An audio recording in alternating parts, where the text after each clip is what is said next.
Attention, please.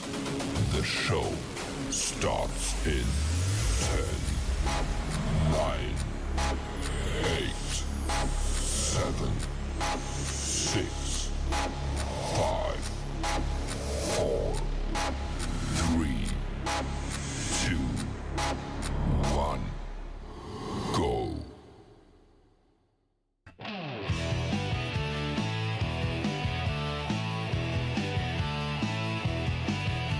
Assemble true believers, it's time for the show. ComixDad's in the house with the books you should know. He's flipping through pages, the good and the bad. Superhero showdowns and villains gone mad. With a wink and a grin, he's your comic book guy. So grab your pull list, let's take this ride. It's the pull list, here we go. ComixDad's got the highs and lows. From epic wins to flops that miss, he's breaking down the books on the pull list.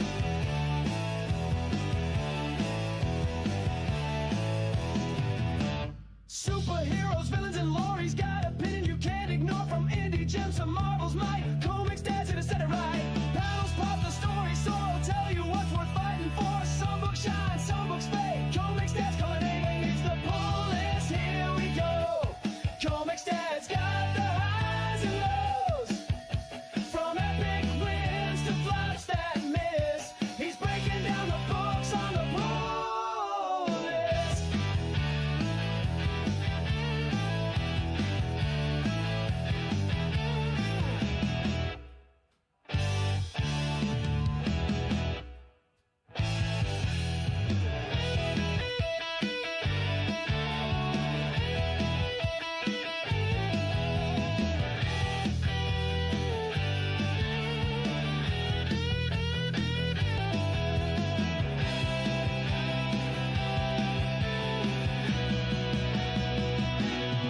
So grab your stack, don't miss a beat.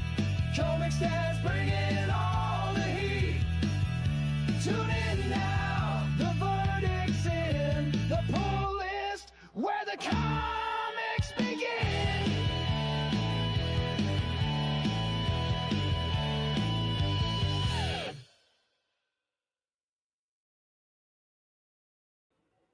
Hey everybody, ComixDad here for another episode of The Pull List, where I sit here and I look at this week's upcoming new comic books with you guys, and I give my personal recommendations on what I'll be picking up, or at the very least what I think is worth picking up, and also even maybe a rag on a couple of things that looks like it may not be worth your hard-earned money. But that's pretty much the show. This week's going to be a bit of a shorter show than it normally is, just because there's not a whole lot of stuff going on in terms of new comic books this week, out of not just the big two of DC and Marvel, but just kind of across the board, it seems. I don't know if that's on purpose because it's also the week of 4th of July, or if it's just coincidence. But yeah, today's show isn't going to be long, probably about an hour or so. Plus, I'm going to be over on my buddy, friend of the channel, Isaac 556 by 45's stream right after we're done here, to go talk some politics and pop culture and stuff like that. But let's say hello to the two wonderful, fantastic people in the chat. Speaking of the devil, we have Isaac 556 by 45 says hail. Or hail. And then speak of the, I guess, actual devil, the White Devil. White Devil Otaku on Rumble says, what's up? What's going on, White Devil Otaku? Good to see you. And hello to the 3 people watching on Rumble, the 1 person watching on YouTube. I appreciate you all being here. Please, first and foremost, hit the like button on either platform. And if you are here for the first time, or if you're back but maybe haven't really decided if you like what I do here or not, if you have decided you do, though, and you haven't done so already, please hit the subscribe button on YouTube and hit the follow button over on Rumble. Also, please share and repost on Rumble and share on YouTube the stream, and not just the streams, but the channels as well. Turn on notifications, all that good stuff. And not just myself, please do the same for my wife, Queen Comics wife, who I always love promoting, my lovely wife. And I will be putting her link in both the chats, both on YouTube and on Rumble. There's her link tree. You go there, you go find her, and here's mine as well, just as a follow up. Just so this way it's there and everybody has it. But let's get into the show.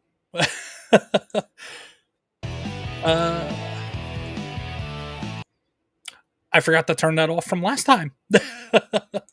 My mistake. A very quality professional show that we do here on the ComixDad channel.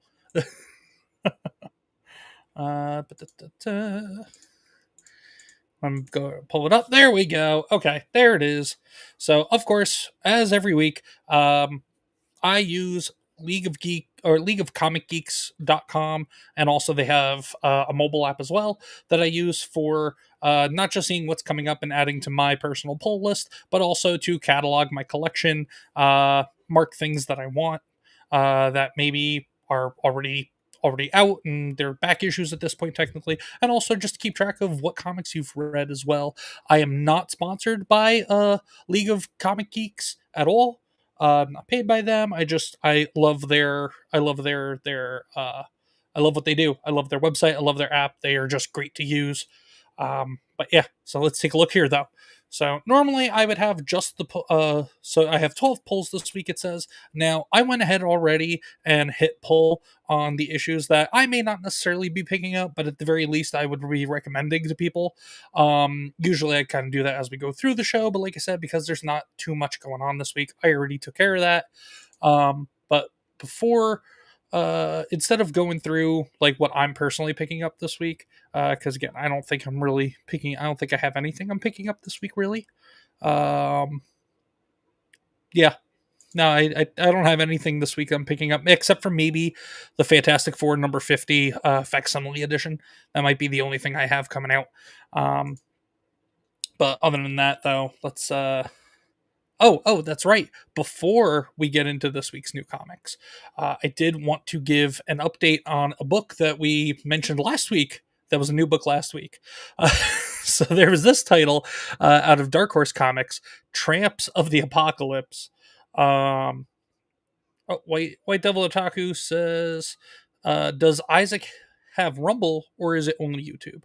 I know he's focused on YouTube. He and I have talked. I know he wanted to start a Rumble channel. I don't know if he actually has though. Let me actually check.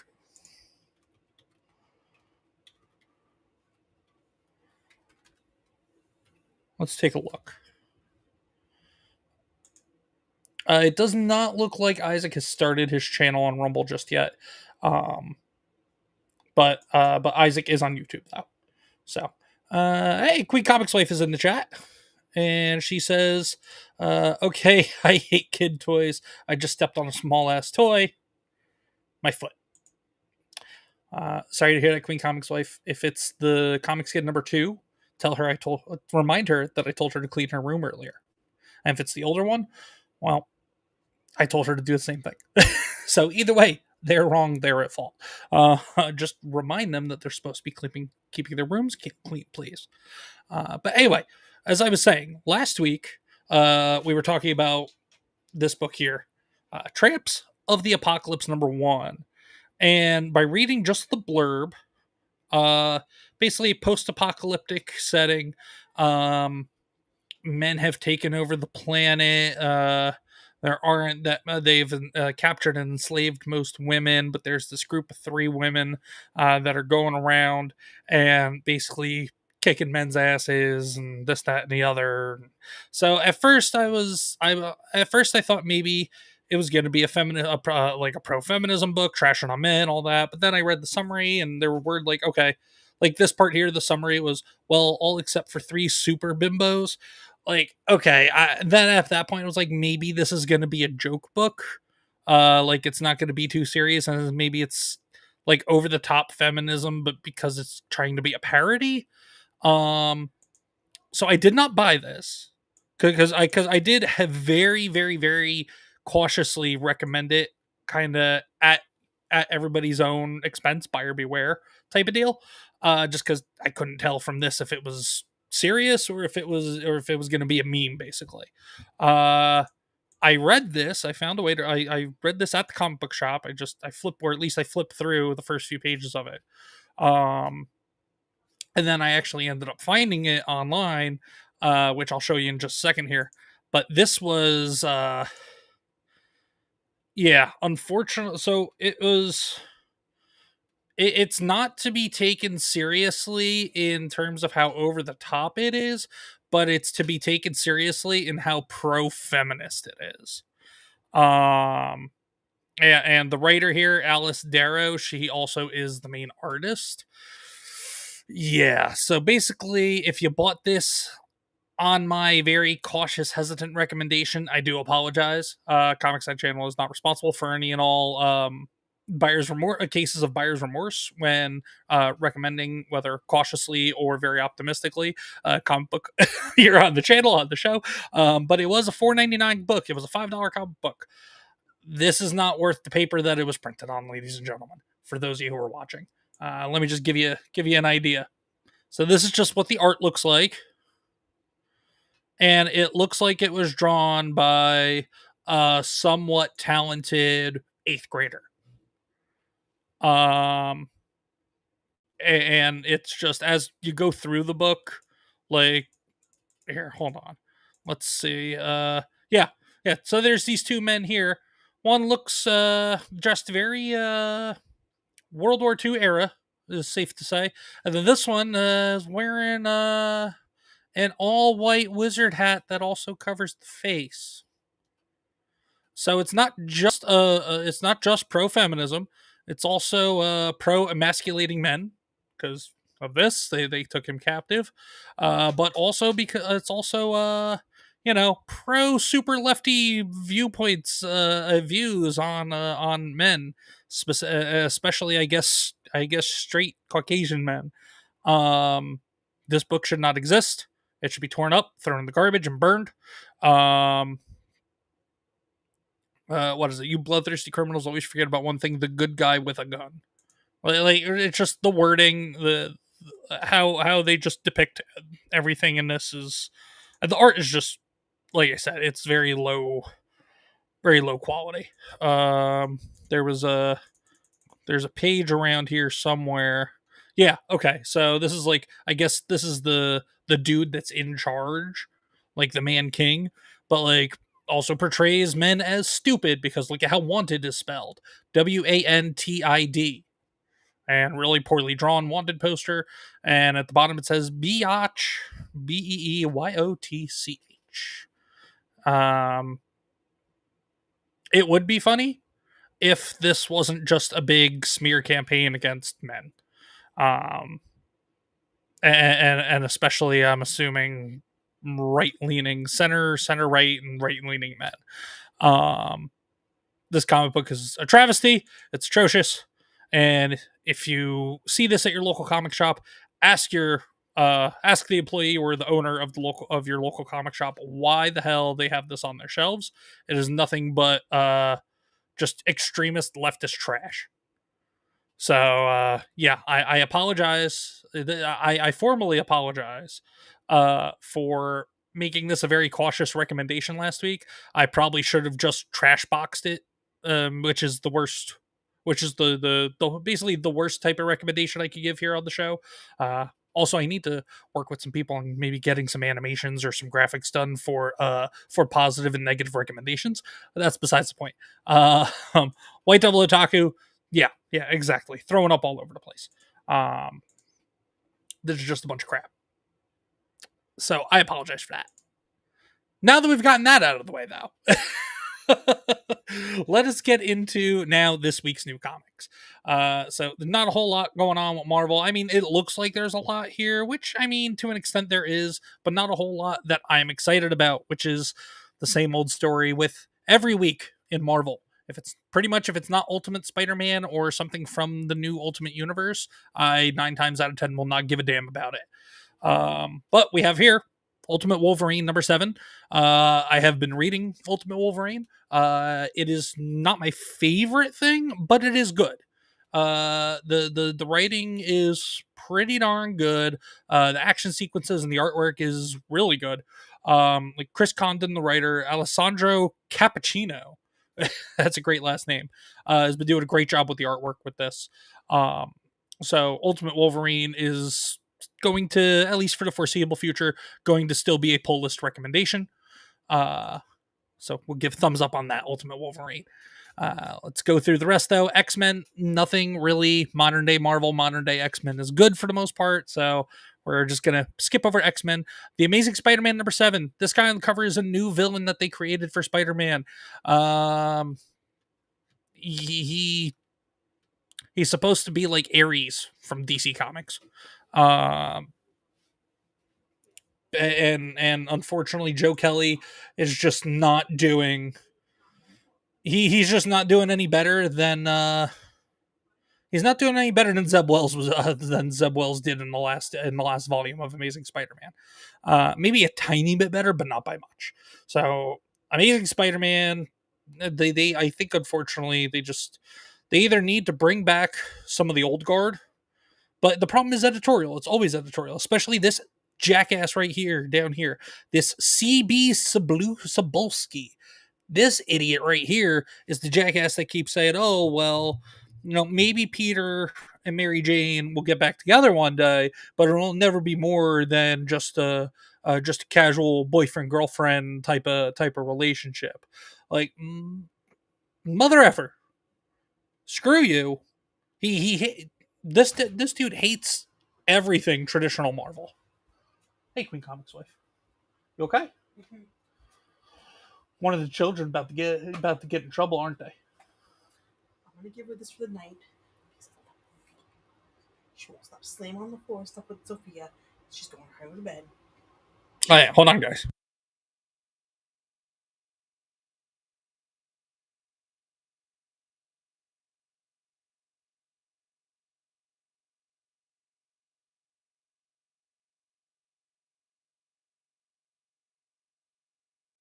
Sorry about that. We were going over some parenting things. But yeah, CB Cebulski is a grifter and a con artist who doesn't really know anything truly about comics, doesn't know how Marvel's best and brightest characters should be written and how stories about them should be told. He is the reason why Amazing Spider-Man is god awful, why it was in the last volume, why it's continually god awful now, and he is one of many editor-in-chiefs over at Marvel Comics who are just ruining the brand as a whole and have been for quite some time. So, Amazing Spider-Man #7, we're gonna trash box that hardcore. Big X, big thumbs down. I should get maybe a little trash can to hold up or something, maybe. But yeah, it's bad. So let's go through the rest of Marvel stuff. The Avengers #28. I don't really know what's going on with the Avengers. I haven't for some time. But look, there's Sam Wilson, Falcon, Captain America, Captain African American on the cover. So you know what? Okay, and then other than that, it's Storm. Is this supposed to be Captain Marvel and then Scarlet Witch? So front and center, woman. Not Captain America, and then oh look, Black Panther pushed to the background. So we're gonna skip on the Avengers. Daredevil, I'm not a big Daredevil fan. I haven't been keeping up with what's been going on with Daredevil, but I know people aren't necessarily happy with it. I did want to talk about this. It is another Captain America #1. It's a new Captain America.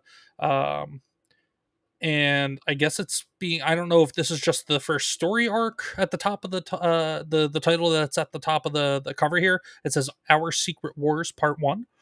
So I don't know if it's going to be part of a larger Marvel event or if this is they're just saying what the name of the first arc for this new volume is called.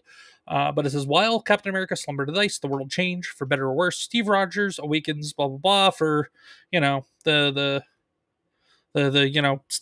America's regular background. He wakes up from being cocooned in ice for many decades, and comes to basically a new world and all that stuff.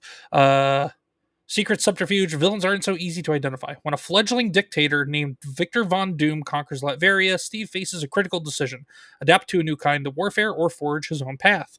What will the choice he make he made in the past mean for his future? Experience the untold tale of Captain America's first encounter with Doctor Doom as Chip Zdarsky and Valerio Chiti team up for a game-changing new era of Captain America. All right, so this is going back. So this is something that Marvel's been trying to do for a little while here, and they're going to be doing more of these moving forward. They're doing one with Green Goblin as well. They're going back and they're basically doing untold tales of Marvel characters. So, but my theory is that they are going to be going back and basically rewriting some of these characters' history and trying to retcon some stuff out of, to retcon some of the crap that we've been getting spoon fed both by Marvel Studios and by Marvel Comics. That's just my opinion. That's just my theory. Maybe a little bit of a tinfoil hat moment, but I don't know. Moving on, The Immortal Thor number 25. I read the first issue of Immortal Thor when it came out 2 years ago. It was okay. It was setting up something pretty cool. Unfortunately, I hadn't read any of The Immortal Thor since then, but I do talk to a few people that do continually read it, and they're not necessarily disappointed in it. It's not blowing them away or anything by any means, but they're enjoying it at least. So The Immortal Thor, we will definitely do a pull list recommendation for. All New Venom number 8. Trash, trash, trash, trash, trash all the time. Not because I hate Venom, but because I hate that they have made Mary Jane the new Venom. It's dumb. Spider-Gwen, the Ghost Spider, we're going to just pass on that because Spider-Verse, multiple spider people, all that stuff. I'm sick and tired of it. I'm over it. I think everybody at this point. Deadpool kills the Marvel Universe one last time, number 4. We already had Deadpool kills the Marvel Universe, at least a decade ago, if not more. I mean, and that was fun. They didn't need to do it a second time. And on the cover here, looks like Deadpool has some powers of the Fantastic Four, and he's fighting Doctor Doom. They've pretty much ruined Deadpool, like they've ruined everything else in my mind. So I don't want anything to do with it. I don't know anything about that because it's going to be a 4 or 5 issue event. That's all it is, just a miniseries. But again, I can't really touch anything Deadpool at this point anymore either. It's just that's how bad it's gotten across the board at Marvel Comics. Godzilla versus Thor. You guys know my feelings about these movie character crossover events, both with Marvel and DC. Predator versus Spider-Man, Alien versus Spider-Man, Alien versus Wolverine, Predator versus Wolverine, Godzilla versus Spider-Man. Now they're doing Godzilla versus Thor. They did Godzilla versus the Avengers. Oh, excuse me. They did Godzilla versus the Avengers a few weeks back. I'm over it. It's never any good. Maybe a couple of cool moments here and there, but that's mostly because of the art, not really because of the writing.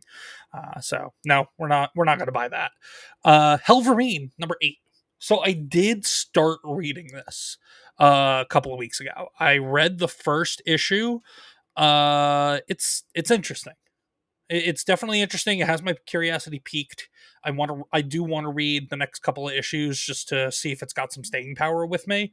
So Helverine number 8. I'm gonna put on the pull list for this week because I did read the first issue. I think I got like 3 or 4 pages into issue number 2. Like I said, it's intriguing and it at least has my attention. It has my attention. I do want to know what happens next. So I'm not up to this point. I'm not up to Helverine number 7, number 8. But if it continues the way that it continued in the first issue, and it just builds from what the base is in the first issue, if it actually ramps up and instead of just kind of staying baseline that we see in a lot of stuff, I'd recommend it, and it probably gets better and better as the series goes on, hopefully. That we're gonna Star Wars Jedi Knights number 5. We're gonna pass over that. Here we go. Bring on the bad guys. So this is what I was talking about with that Captain America, that new Captain America number 1 as well. So this Bring on the Bad Guys, Green Goblin number 1. All new piece of Norman Osborn's villainous history. Revealed the Green Goblin is one of the most terrifying villains in the Marvel Universe, thanks to a deal with Mephisto. But what does the Soul Forge have to do with it? Part 2 of 7 villainous one-shots. So they are going back and basically retconning a bunch of stuff for villains as well. We already know as much as we need to know about Norman Osborn and about a lot of the other villains of Marvel. They've been around for decades. They've been around for so long. We want new stories, but like not new stories that are trying to retcon and say, "Oh, way back when, oh, part of their past is revealed now after 7 decades of the Norman Osborn and the Green Goblin being around." No, I don't want that. I want new, interesting stories, kind of moving forward, progressing the character, not going backwards and not going backwards to tell some made up bullshit that which comics is all made up bullshit. Obviously, it's fictional. It's storytelling, but I don't want stories that go backwards to a time long past, long gone in this character's progression and story arc. Norman Osborn's not the Green Goblin anymore. But the problem is they can't come up with any new creative villains, and they've done so much with Norman Osborn that Norman Osborn can't go back to being the Green Goblin at this point. If they do, it'll destroy. Which, don't get me wrong, I would love to see that happen, but it'd have to be done the right way too, because the way that they've kind of painted Norman Osborn into a corner with the last volume of Amazing Spider-Man. They've painted him into a corner, and pretty much it's at a point where he can never become Green Goblin again. And if they do make him Green Goblin again, it's going to tear apart everything that they did over the last several years with that character. And then it basically be Marvel Editorial, Marvel Comics throwing their hands in the air and saying, "Oh, my bad. Guess what? We actually screwed up this character." And they'll never admit that. They will never admit it. Not with the people that are there and that are in charge. But yeah, so we're gonna hard pass, trash box on Bring On the Bad Guys Green Goblin. Wolverines and Deadpools, #1. So it's not just Logan, it's not just Wolverine, it's Laura Kinney, his adoptive daughter, as Wolverine also. And it's not just Deadpool, there is a lady Deadpool as well. No, we're skipping on this too. Wolverine, Deadpool, Wade Wilson, and Logan. That's all there is. I don't, no, that's what I'm saying. So X-Men by Chris Claremont, A Prelude to Future Past #1, The Uncanny X-Men. This is going to be a very special story. So it's The Uncanny X-Men 104.5. Chris Claremont wrote for The Uncanny X-Men for a very long time. He is part of the reason why The Uncanny X-Men was so fantastic back in the day. And basically, I'll just read this blurb for you guys, and you can tell me in the chat if you think you'll be picking this up, because I'm going to recommend this already. But the rarest Chris Claremont X-Men tale of all, finally available to the masses, alongside the all-time classic that inspired it. Revisit the nightmarish world of tomorrow that is Days of Future Past in a revolutionary prelude that was previously only available in a limited edition hardcover. Ever written by the legendary scribe and illustrated by his Extreme X-Men collaborator, Salvador Larroca. Discover at last how the surviving X-Men saved one of their own, Rachel Summers, from her torment as a hound. And find out which surprising faces had a vital part to play in the mutant resistance. Presented alongside the original saga in which Claremont and John Byrne unveiled their darkly dystopian vision of the future Marvel universe, where Sentinels stalk the Earth, and the X-Men are humanity's only hope until they die. Plus, bonus materials celebrating Chris Claremont's 50-plus years in comics. So what this does is, this book, Uncanny X-Men 104.5, it reprints Marvel Paragon Collection, Chris Claremont, The Uncanny X-Men, 140.5, X-Men, 1963, #141, and Uncanny X-Men #142. So it's so that 140.5, that was something that was done in a very, very special hardcover edition back in the day, and it's very, very, very hard to get your hands on nowadays. Damn near impossible. And it kind of it's exactly what it says. It kind of fills in the gaps in terms of the story that they were that Chris Claremont was telling from Uncanny X-Men #140 up to #142. So 3-issue span. Now it doesn't have all 3 issues in here. It's just got number 141, 140.5, 141, and 142. It doesn't have 140, which I think I think they should have put 140 in there also, just so this way people can read the entire story and know what happened in 140. So this way 140.5 can be understood a little bit better. But that's just me. I will definitely be picking this up if I can. I don't know why it has a cover date.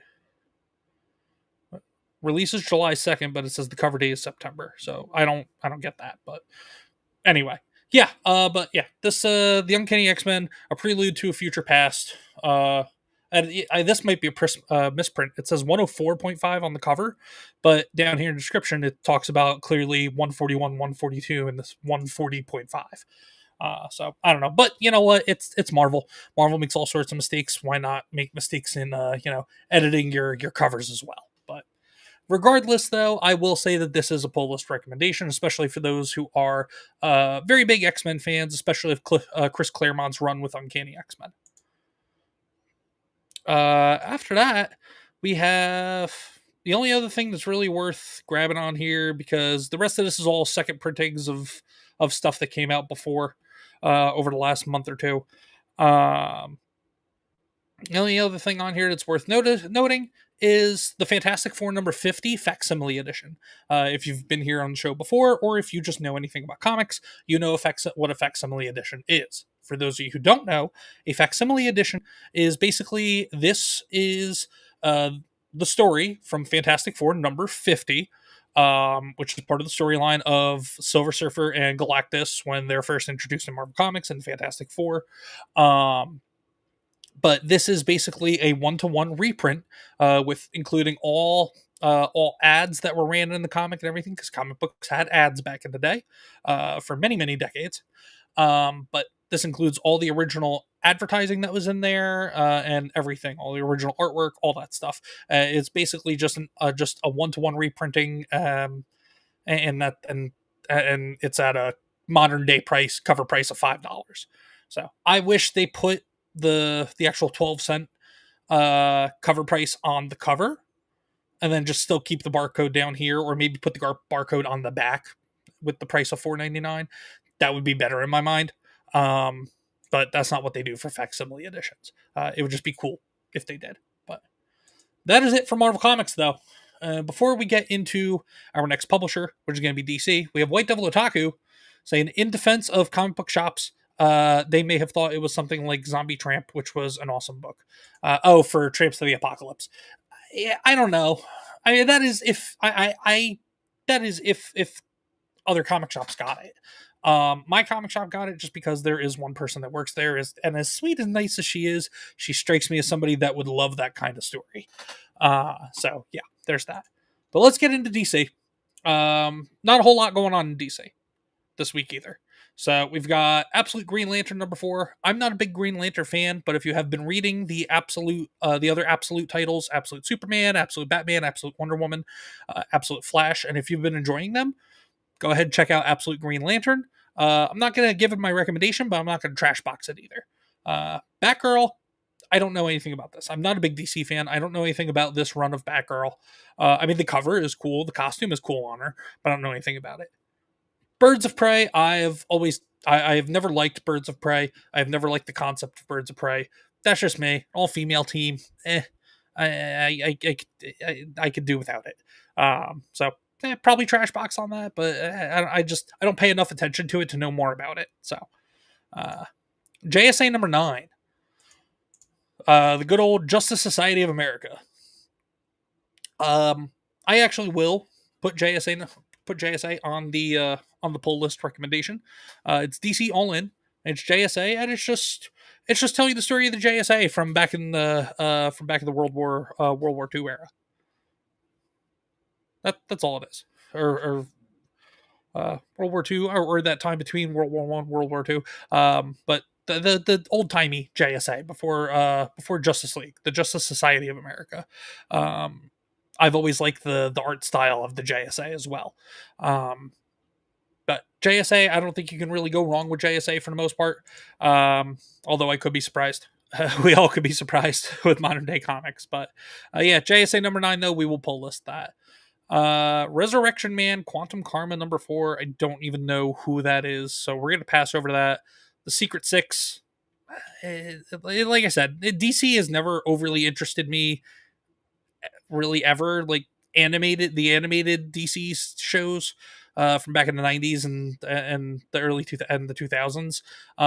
That's really what I was more drawn to in terms of DC, plus obviously the video games. DC Comics, I was just never a big reader of DC Comics. I was always more of a Marvel guy, but I try to be as fair as I can to DC when I'm doing this show. But also I can only go based off of what I know. So that's the other thing as well. Batman 89 Echoes #6. Um, I have heard from somebody that this is good, that it does a pretty good job keeping that feel of the late 80s, the Michael Keaton Batman movie. It's got like kind of that dark gritty vibe to it. Um, Again, I haven't read this though, but there is somebody I know that does read it, and he does really enjoy this. So good for him. I'm not going to go hunt down the back issues to go read it and see if it is. That's just me. I just, again, it's DC. I'm not overly interested for the most part. But if you're interested in if you like Michael Keaton's Batman, and if you like the tone of that movie, you go pick up Batman 89 and go give it a read. Justice League versus Godzilla versus Kong. Yeah, we're just gonna trash box that because, like I said, with Marvel, with Godzilla versus Thor and all the movie creatures versus whatever comic book characters, it's dumb. It's dumb. I've never liked it. I always thought it was just one of the more ridiculous things that they could have done in the last 5-6 years, in the last decade, however long they've been doing that. I found out about it about 5 years ago that both Marvel and DC does this, and from the day I found out about it, I read one of them. I just didn't like it. So anytime they do stuff like this, with the movie monsters like this one, Justice League, Godzilla, Kong, I stay away from it. So I will trash box recommendation that. Teen Titans Go. I know there are people out there that kind of live and die by the Teen Titans Go animated show. I grew up watching the original Teen Titans animated series. So when they came out with Teen Titans Go, I understand they were definitely reaching for a younger audience because, the people that watched the original Teen Titans were now in their 20s at that point. I couldn't get behind it. I don't. The humor is a lot dumber. The writing isn't good. It just, I understand it's dumbed down for children. It's supposed to be entertaining, but like, even children deserve smarter entertainment than that. So Teen Titans Go comic book. No, I will trash box that every day.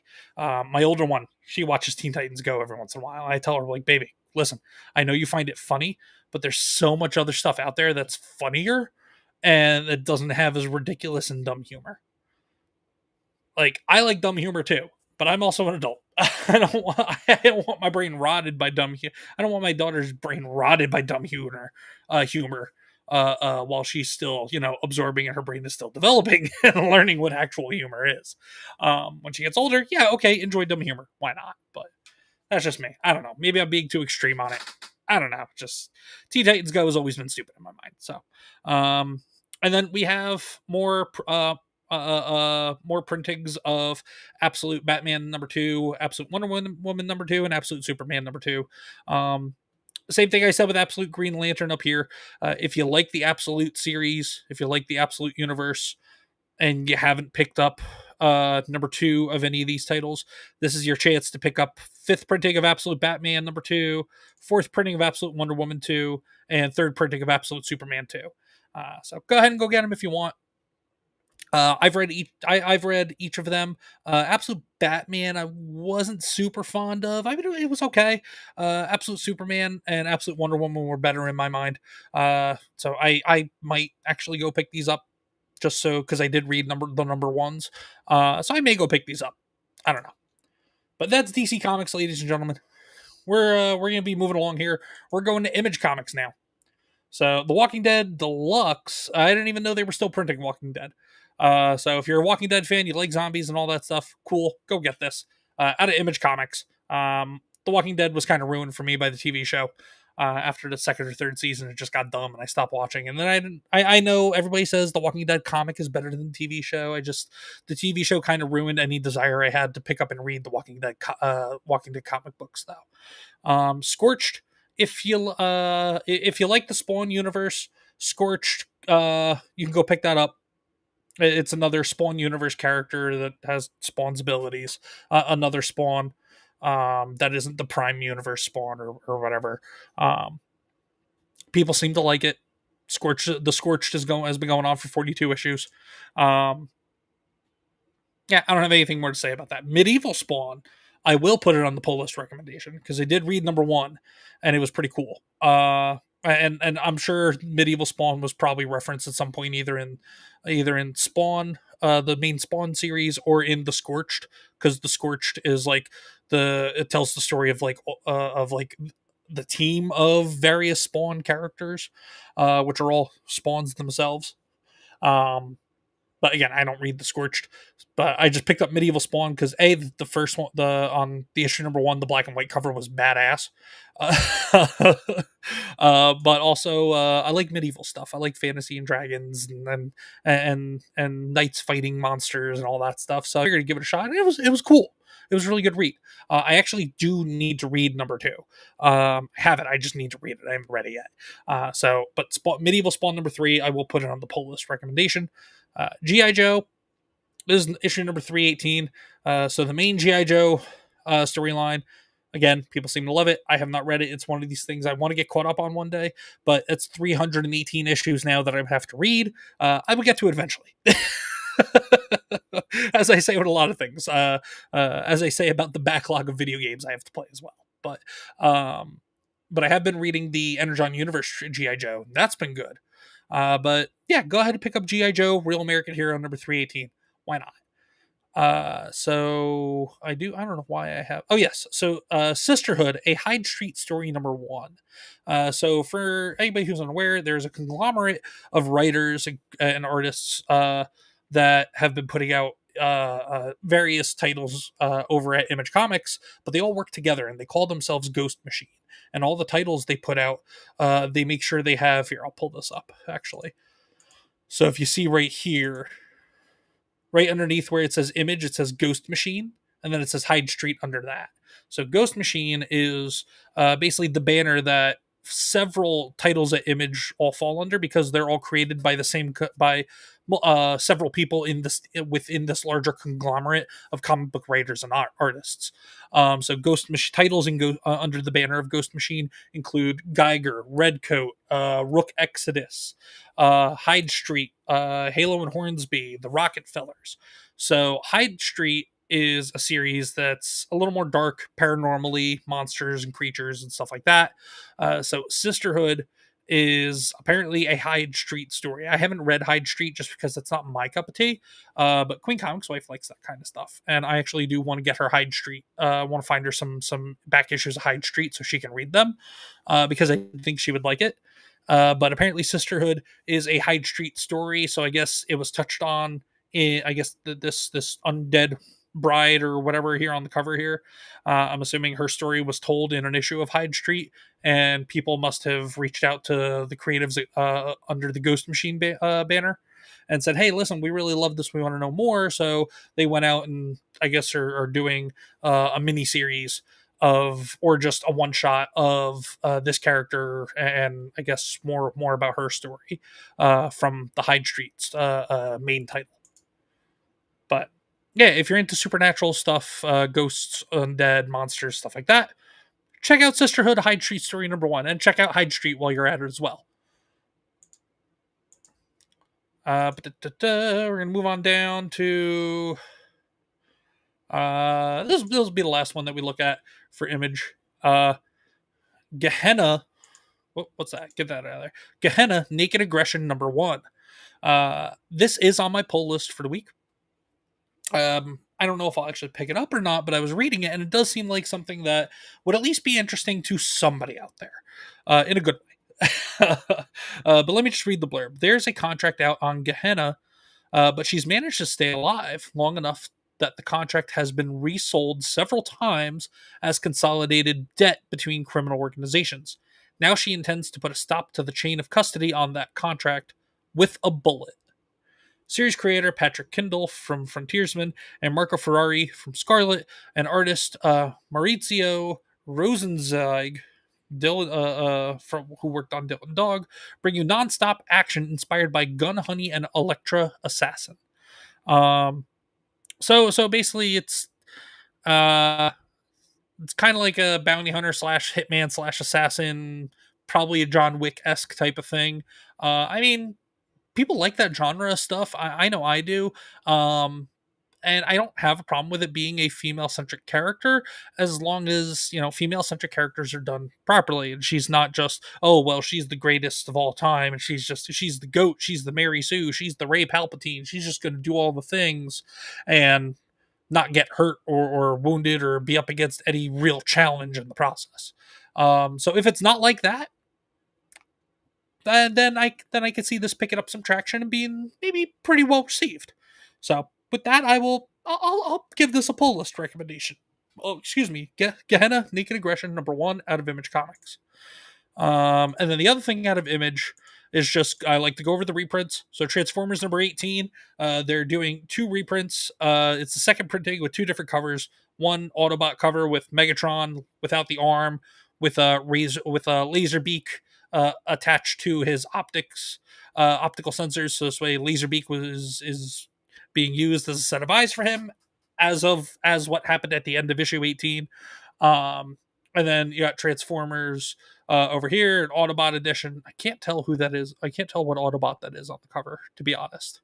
But then we've got Transformers #2, an 8th printing, which this cover looks pretty neat.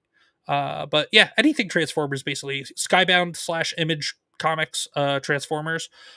Go pick it up. Go get it. If you don't have any of the issues already, if there's a reprint of it, go get it. Go get it. So always pull this recommendation, Transformers, whether it's a reprint or a new issue. But that is it for, you know what, let me actually add those. But that's all I got for Image Comics.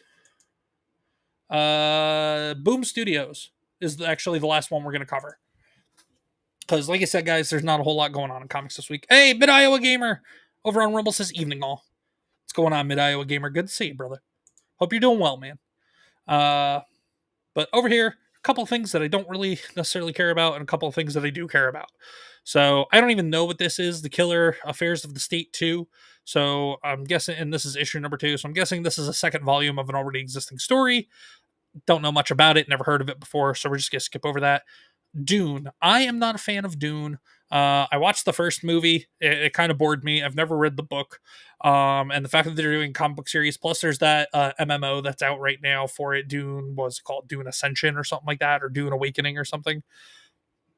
It's everywhere I look, I see Dune. I hear about Dune. I'm tired of Dune. This, for all I know, this may very well could be cool continuity for people that are really big fans of the Dune universe and the Dune franchise. It's just not for me. I'm not going to trash box it, but it's just not my thing. That's all. But the two things I do have here, we have Grimm #23. Grimm is a title out of Boom Studios, BOOM Studios, that Queen Comics Wife really loves.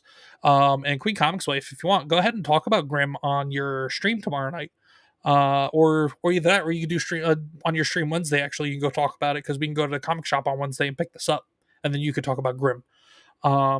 I know you're a little behind on Grimm as well, Queen Comics Wife, but basically Grimm tells the story of the daughter of the Grim Reaper. And there's I think she fights against other Grim Reapers and trying to save the underworld, and other stuff going on, trying to save the world from monsters and other Grim Reapers and stuff like that, I believe. I don't know too much about it. Queen Comics Wife knows more about it than I do, but I know she loves it. So if you like stuff like that, it's on the pull list. I put it on as a pull list recommendation strictly off of Queen Comics Wife's love for this title. And then the last book that I have for the night is Power Rangers Prime.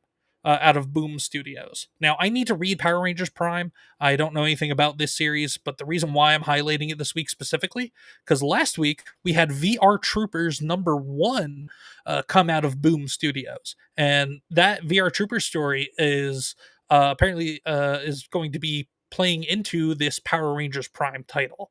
Now, if you like Power Rangers, definitely go read Mighty Morphin Power Rangers and that whole series from Boom Studios, because, like I said, I don't know anything about Power Rangers Prime, but I'm assuming they're probably going to make references to things that happen in the Mighty Morphin Power Rangers, which ran for I think 100 and what was it, like 130 something issues. Um, Add an extra 30 issues on there if you count the separate issues when it split the title into two parallel stories, one called Mighty Morphin, the other one called Power Rangers. But if you like Power Rangers, go check out Power Rangers Prime. I need to now read up on Power Rangers Prime this week because I do have VR Troopers #1, and I don't want to read that until I know more about Power Rangers Prime because they are featured in Power Rangers Prime as well. But you see, here's the VR Troopers right here on the cover, right behind all these new Power Rangers. But yeah, that's it for Image Comics though. It is 7:54. I do have, let's see. I do have a couple of things I wanted to just discuss real quick. A couple of news titles that came up, comic book related news. Because in a few minutes I'm going to be heading over to Isaac 556 by 45's channel. I'm going to be guest on over there on his show, which starts in about 5 minutes or so. I'm just going to run over there when we're done here after I take like a quick 5-10 minute break. But I do have a couple more things. Like I said, I do have some stuff I want to discuss. So out of comicsbeat.com, written by Javier Perez, Stitch is coming to Marvel on variant covers anyway. Stitch is everywhere. The lovable blue alien has become one of Disney's most beloved and marketable animated characters in recent years, and you can find him on everything from t-shirts to tumblers to earbuds to Crocs. The smash hit live action Lilo and Stitch, which I wouldn't call it a smash hit, movie earlier this year unleashed Stitch frenzy on the world.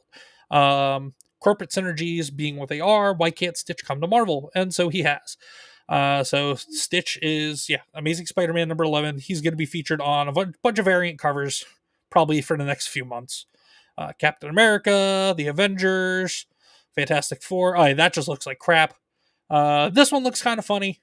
Stitch has food all over the place. Got made a face on Cap's shield with the ice cream. Stitch run away with Thor's hammer. That's pretty funny. This one is just cool for Amazing Spider-Man, but I'm not going to go out. And this one looks pretty neat, like some watercolor traditional X-Men type of cover with Stitch just in the middle. They did this with Mickey Mouse and all of his friends for the last few years, where they made them different members of the Avengers and different Marvel characters, put them on variant covers. So instead of putting Stitch in a costume, they're just including him in other scenes on covers as variant covers. So that's just something I wanted to point out. But before I go to this next article, Mid-Iowa Gamer says, I'm okay. It's been a mad day. Yeah, dude, you know what? I feel you. It's been that way for me too. I know you know a little bit about what's going on over here. There's more stuff that you may or may not know. I know you've been watching Queen Comics Wife streams as well. It was kind of a mad day here too, man. But hey, you know what, dude? You wake up breathing and alive and the sun is shining and you got your family, and you know what? At the end of the day, you just got to say, who gives a damn about whatever else is going on? You have your health, you got your family, you got people that love you, and you got people that you love. That's really all that matters. Error of Fate says, hi, wave, only staying for a bit. Well, Error of Fate, I appreciate you popping in regardless. Hey, our buddy Safcaj is here. What's going on, Safcaj, man? Haven't seen you in a bit. He goes, I remember Power/Rangers. Oh no. Safcaj says I had to be hospitalized with... Oh. I had to be hospitalized with Stitch Mania. Very painful, actually. Why are the X-Men directly fighting in that cover? I think it's an homage to an older X-Men or Uncanny X-Men cover from like 30, 40 years ago.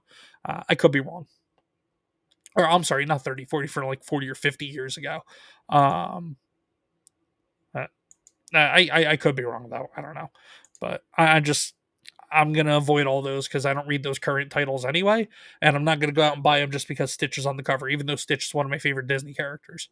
But you guys know at this point how I feel about that friggin' live action movie.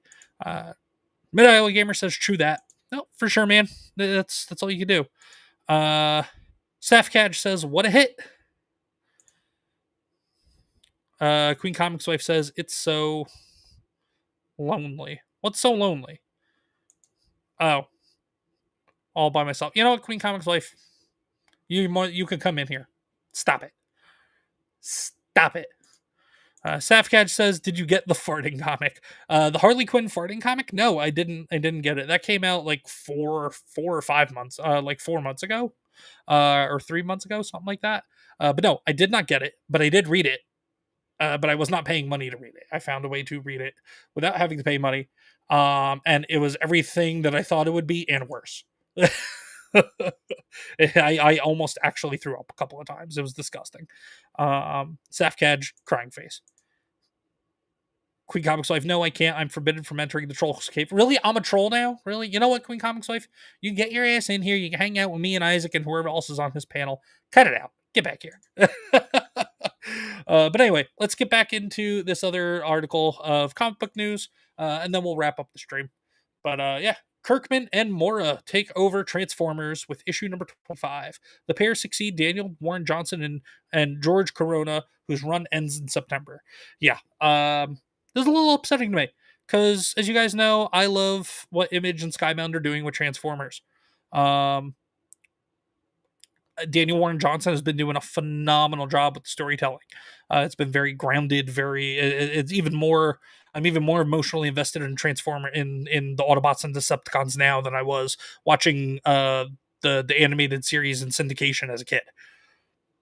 Skybound and Image Comics have announced writer Robert Kirkman, who is a legend in his own right. Robert Kirkman's writing a lot of cool stuff for Image. He has a past and a history with Marvel and with DC. Robert Kirkman, in all regards, in his own right, is a fantastic comic book artist, writer, and a modern day legend in comics. I just love so much what Daniel Warren Johnson has done that anybody taking over, regardless of how good or how legendary of a writer they are, it's going to it's going to make me hesitant. I'm still going to go pick it up because they take over with issue number 25, which issue 21 just came out last week. So let's see, we're in June, July will be 22, August will be 23, September will be 24. So issue 25 comes out in October. So I will get it. I will read it. Yeah,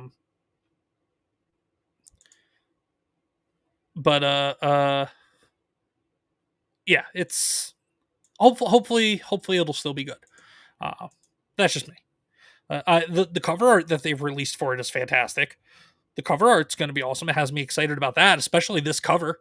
I mean, I feel bad from my boy Soundwave here because Optimus is ripping his tape out, and Soundwave is my favorite Decepticon. But so hopefully that doesn't actually happen in the story for 25. But who knows? It's still a cool looking cover. Yeah, this is a neat cover too. I don't know if Optimus is missing his leg. Oh no, there it is. Or no, yeah, I don't know. I don't know if Optimus is missing his leg now after he lost his arm in the most recent issue, or lost his arm and then had Megatron's arm and then all that stuff. So I don't know if now he's losing his leg or if that's just an action pose. But this is the inside artwork. I mean, it looks good. The artwork is it's a little bit of it's a little bit of a different style than what Corona was doing. I mean, but it's good. It's really good. It's beautiful. I love it. It's just I don't know. Change is just different sometimes. That's all. And I want to know who this little girl is, which I'm assuming we'll find out who this little girl is in this issue when it comes out in October. Safcadge says, needlessly violent, bad art, too much violence. That's my feeling on Transformers.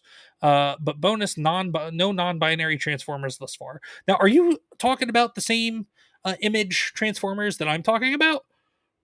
Because, I mean, there's been a bunch of violence, but that's kind of part of the thing with Transformers. The Autobots and Decepticons fighting at all times, basically. But there's actual consequences instead of just losing the losing the fight. There's actually loss of Transformers' life in this series, to an extent far greater than we saw in the cartoon, in G1 cartoon. He says, yes, the squished. Well, we could agree to disagree, man. I love it. I love the story that Dana Porter Johnson's been telling. The only thing that I don't like is that it took so long to get Megatron back into the fold. That's the only thing I don't like. He says, I like Marvel Comics for Transformers, but put Optimus on a floppy disk. Yeah, Marvel Transformers was good back in the day. I need to get the compendium because I wanna own that and I want to read it one day. Queen Comics Life says, yeah, we know you almost named our little kitten a Transformers name. Yeah, I almost named the cat Cliff, short for Cliff Jumper. But he ended up getting named Hades. So Hades is embracing his name. He's been torturing Popo, our other cat. It's P-O-P-O, not P-O-E-P-O-E. And like Mr. Popo from Dragon Ball. Megatron is in our room. Yes, the baby bearded dragon Megatron. Safcatch said, I named a horse RC. That's cool. Yeah, Transformers, naming animals after Transformers is a lot of fun. Yeah, that's all the Transformers, or that's all the comic book news I got. So let's just go back and let's take a look at our polls for this week, our recommendations. So we have Captain America #1. I'll be hesitant about it, but I have a feeling they're just trying to retroactively change things in Cap's past. But I don't know. Give it a try. Be hesitant. Facsimile edition of Fantastic Four #50 from back in the day, part of the original Silver Surfer and Galactus storyline. Absolutely grab that. From Marvel Comics, Image Comics, Gehenna Naked Aggression #1. If you like hitmen and assassins and contract killings and all that stuff and action, this should hopefully be for you. But it's the first issue of it. So a first issue of any new title, go into it with a grain of salt and a little hesitation. Grimm #23. Queen Comics Life loves this title, so that's why it's on the list. Helverine #8. Like I said earlier, I read Helverine #1. It was pretty good. It was cool, and it left me wanting more. So I need to get caught up on it. But until I do, and I'm able to get a better feel for it, we'll just again hesitantly put it on here. The Immortal Thor #25. Again, I read Immortal Thor #1 2 years ago, and I liked it. It was cool. It was setting the stage for some pretty interesting stuff. I unfortunately just didn't get around to reading more of it, but I know some people who are reading it and they absolutely love it. So go ahead, grab Immortal Thor #25. JSA #9. Who doesn't love a good JSA story? You can't really screw up JSA. I know we're talking about DC, but even then, it's hard to mess up JSA. Medieval Spawn #3. I loved Medieval Spawn #1. I have Medieval Spawn #2. I just have to read it. So go ahead and pick up Medieval Spawn #3. I will after I read Medieval Spawn #2. Power Rangers Prime #8. This is on the list mostly just because the VR Troopers title from last week out of Boom Studios that I picked up and I put on the poll list. They're involved in Power Rangers Prime in this title as well. So go ahead and grab Power Rangers Prime if you grabbed or want to grab VR Troopers. Sisterhood, a Hyde Street story #1. If you like paranormal and undead and thriller stories and stuff like that, go check this out. And then we've got reprints. Transformers #2, Transformers #3, Transformers #18. Go pick them all up. Ultimate Wolverine #7. Ultimate Wolverine is I think I'm on number 4. Yeah, I read the first 3. I have to read #4 now. I'm enjoying Ultimate Wolverine. Now, it's not the greatest thing ever. It's not on the same tier as Ultimate Spider-Man, but it's a fun story. I'm enjoying it. They're doing some cool, different, interesting things with Wolverine.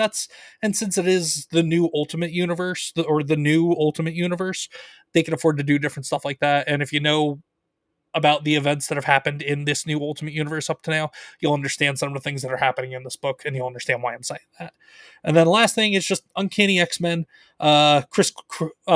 Basically a reprinting of Chris Claremont's work from Uncanny X-Men #141 and #142, along with the very rare, long sought after issue #140.5, which was originally released in hardcover format only back in the day.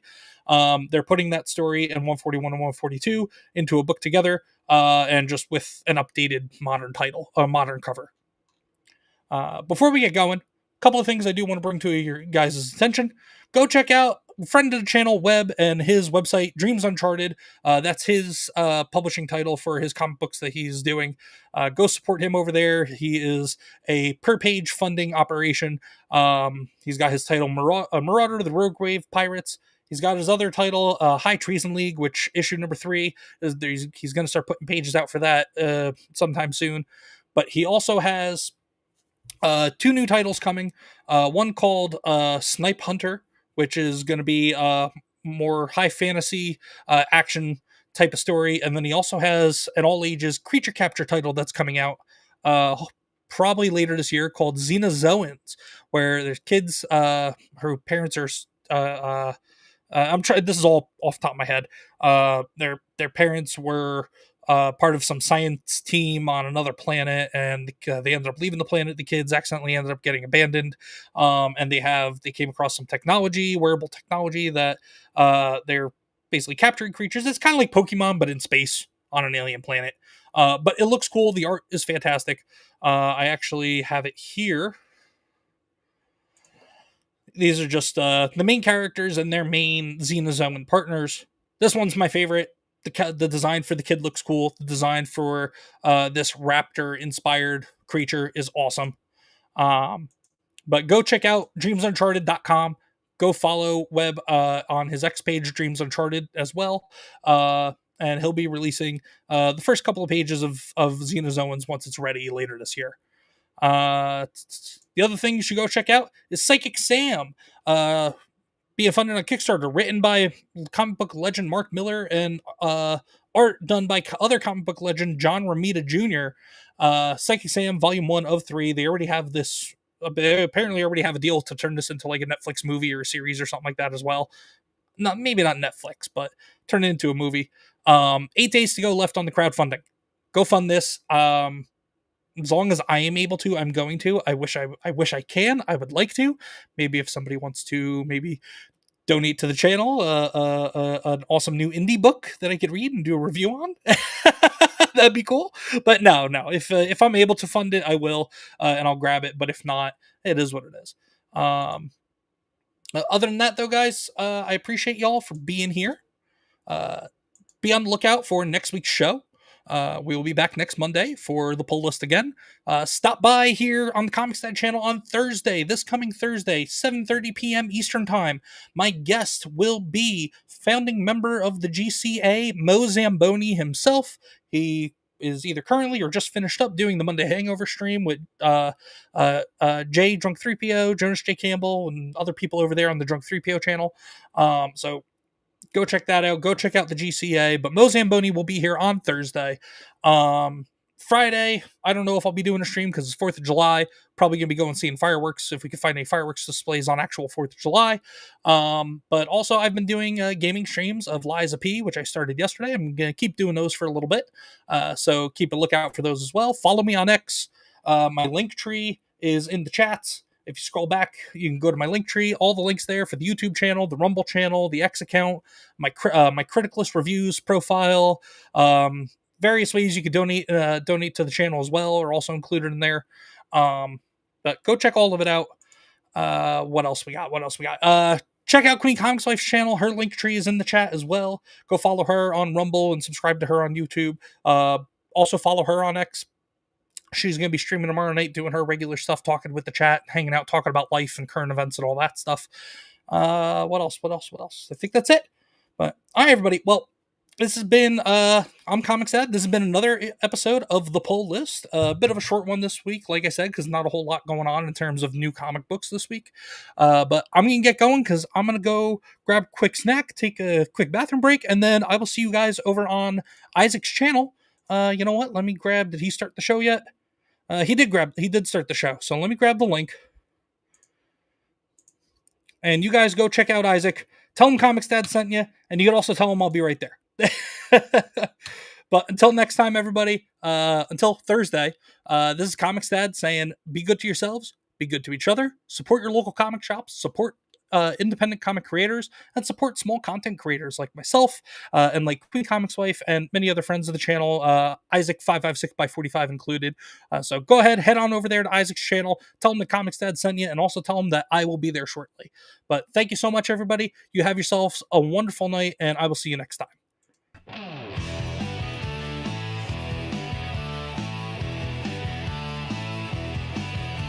Assemble true believers, it's time for the show. ComixDad's in the house with the books you should know. He's flipping through pages, the good and the bad. Superhero showdowns and villains gone mad. With a wink and a grin, he's your comic book guide. So grab your pull list, let's take this ride. It's the pull list, here we go.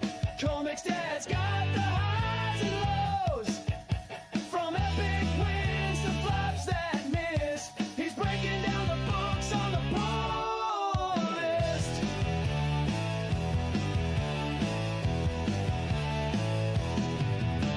Superheroes, villains, and lore, he's got opinion you can't ignore. From indie gems to Marvel's might,